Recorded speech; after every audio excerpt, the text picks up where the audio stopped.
موعد مباراة المنتخب المغربي ومنتخب أمريكا في ربع نهائي كأس العالم تحت 20 سنة سنة 2025.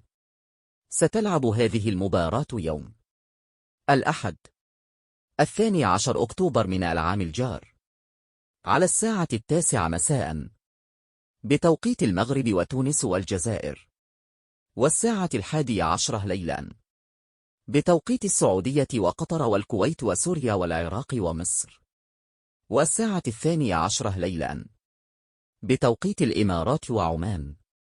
وستلعب هذه المباراة على ملعب آيل تينينتي، وستنقل هذه المباراة على قناة بي إن سبورت المفتوحة وقناة الرياضية المغربية TNT.